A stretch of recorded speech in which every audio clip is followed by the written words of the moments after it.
이번 배울 단어는 156페이지 줄기에서의 물과 양분의 이동입니다. 줄기의 구조와 기능. 줄기의 구조는 종류가 한 5가지 정도로 교과서에 나와 있어요. 우선 고든 줄기입니다. 고든 줄기는 우리 주변에서 되게 쉽게 관찰할 수 있어요. 소나무와 같은 거예요. 아니면 가로수로 많이 심겨 있는 나무들은 하늘을 향해 곧게 뻗어 있죠. 그런 줄기를 고든 줄기라고 얘기합니다. 다음 거는 기는 줄기가 있어요. 딸기와 같은 줄기예요. 땅 위로 뻗어서 옆으로 막 기어서 나는 줄기가 기는 줄기입니다. 감는 줄기도 있어요. 식물이나 다른 물체를 감아 올라가서 생기는 줄기가 감는 줄기예요. 호박과 같은 것이 감는 줄기라고 할 수 있겠지요. 덩어리 줄기도 있어요. 쭉 줄기가 이어지다가 덩어리가 져서 거기 있는 것이 예를 들면 감자와 같은 줄기예요. 감자는 뿌린 것 같지만 뿌리가 아니라 줄기랍니다. 양분이나 물을 저장하고 있기 때문에 거기에 덩어리가 져 있는 거예요. 비늘줄기도 있어요.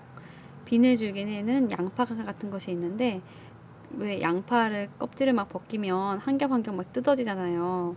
그런 것이 비늘의 형태를 닮았다고 해서 비늘줄기라고 얘기를 합니다. 줄기의 모습이 다양하지만 가장 중요한 기능은 뭐냐면 물과 양분을 식물의 몸 전체로 운반하는 겁니다.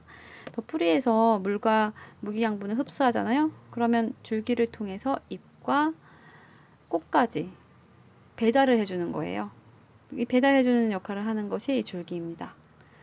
그리고 잎에서 햇빛을 받아서 막 광합성을 하잖아요. 그럼 거기서 만들어진 양분을 줄기를 통해서 꽃으로도 보내고 뿌리로도 보내고 하는 역할을 하는 것이 이 줄기입니다.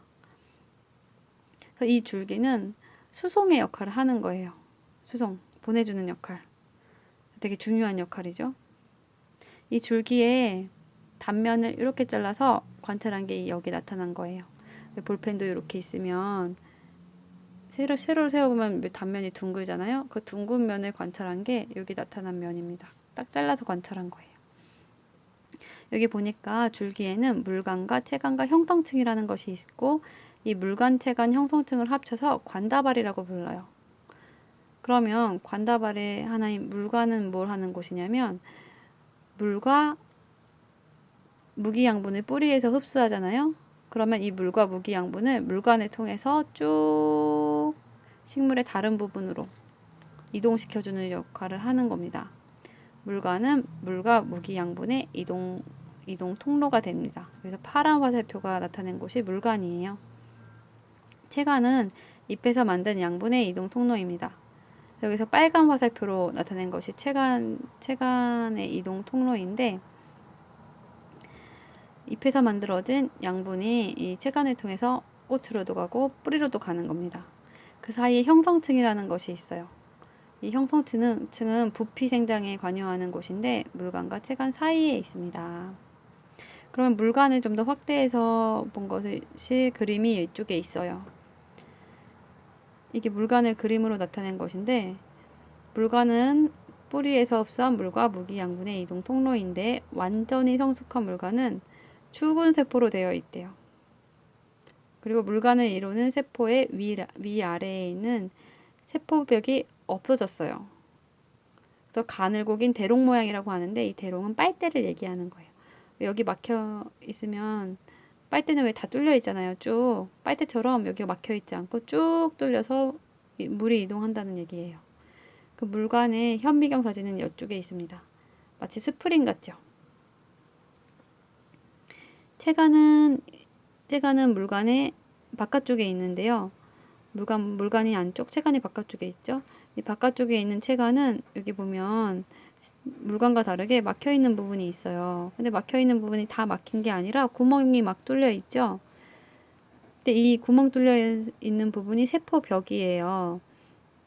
이 세포벽에 작은 구멍이 막 뚫려 있는데 마치 이게 우리 주방에서 왜 과일 씻을 때나 콩나물 같은 거 이렇게 건질 때 철로 돼갖고 막 물이 쭉 빠지는 그런 용기 있잖아요. 그런 걸 채라고 얘기를 해요. 그래서 이렇게 동그랗게 돼 있어 철사가 막 이렇게 있어갖고 구멍이 막 있는 용기 있죠.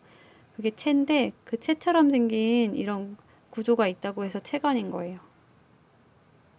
쉽죠? 체가 있어서 체간입니다.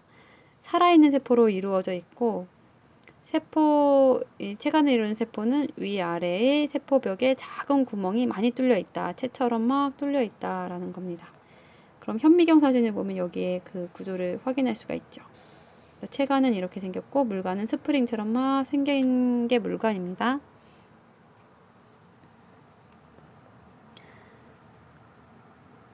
그러면 관다발의 배열을 보도록 할게요. 쌍떡잎 식물과 외떡잎 식물이 관다발의 배열이 조금 다르게 생겼어요. 그래서 한번 자세히 관찰을 해보면 이게 쌍떡잎 식물, 해바라기의 관다발이고 외떡잎 식물, 옥수수의 관다발은 이렇게 생겼어요. 쌍떡잎 식물은 마치 모범생 같아요. 관다발이 매우 규칙적으로 돼 있어요. 이 안쪽에 물관이 있고 바깥쪽에 체관이 있다고 했잖아요. 그 사이가 지금 형성층인데 이 관다발이 형성층으로 둥글게 이렇게 둘러서 형성층 주위로 둥글게 매우 규칙적으로 늘어서 있어요. 강강술래하는 것처럼. 형성층도 있어요. 모범생이라서 형성층도 만들었습니다. 떡잎은 2장을 만들어요. 날 때부터 떡잎부터 안다는 얘기 막 있잖아요. 그런 것처럼 이 쌍떡잎 식물은 떡잎도 공들여서 2장을 만들어서 내놓습니다. 모범생처럼. 뿌리는 고든 뿌리예요. 뿌리도 굵은 뿌리 옆에 가는 뿌리를 막 이렇게 만들어진 아주 튼튼한 고든 뿌리를 갖고 있어요. 잎맥은 그물맥이에요. 잎맥도 촘촘히 짜서 그물처럼 이렇게 자세히 짜놓은 게 쌍떡잎 식물이에요. 예를 들면 민들레, 봉선화, 해바라기, 냉이와 같은 것들이 있습니다. 반면에 외떡잎 식물은 약간 날라리라고 생각하면 돼요. 외떡잎 식물은 1년 정도밖에 살지 못하기 때문에 이렇게 촘촘히 만들고 막 그럴 시간이 없어요. 관다발도 매우 불규칙적이에요. 막 이렇게 사방으로 늘어서 있죠. 형성층 그런 거 안 만들어요. 물관과 체관으로만 이루어져 있습니다. 그래서 부피 생장을 하지 않아요. 수연 뿌리로 나 있어요. 뿌리도 그렇게 막 하나를 중심 뿌리를 만들어서 막 막 장가지를 만들고 그럴 시간이 없어요. 그냥 아무렇게나 막 사방으로 만들었어요. 잎맥도 촘촘하게 짜지 않고 그냥 쭉쭉쭉쭉쭉 나란히 맥을 갖고 있어요. 예를 들면 옥수수, 보리, 벼, 양파, 강아지 풀 등이 있습니다. 외떡잎 식물이니까 여기가 얘기가 하나 안 되는데 떡잎은 몇 장일까요? 떡잎은 1장입니다. 그럼 줄기의 기능에는 어떤 것들이 있냐면 운반 기능, 운반작용 가장 중요한 작용이죠. 지지작용, 지탱하는 작용. 줄기 주변에 것들이 붙어서 있는 게 줄기가 지지를 잘해야 붙어 있을 수 있겠죠. 쓰러지지 않고. 그래서 이 지탱하는 작용을 합니다. 저장작용, 감자와 같은 것은 줄기이면서도 양분을 저장하는 역할을 한다고 했죠. 선인장은 물을 저장합니다. 호흡작용, 왜 줄기를 보면 나무 줄기에 이렇게 옆으로 탁탁탁 트여진 곳이 있어요. 이게 숨구멍과 같은 피목이라는 거예요. 피목. 이 피목을 통해서 줄기가 호흡을 합니다. 그래서 줄기의 기능은 크게 4가지: 운반, 지탱하는 작용, 양분이나 물을 저장하는 작용, 호흡작용, 이런 것들이 있습니다. 그러면 수업 시간에 뭘 할까?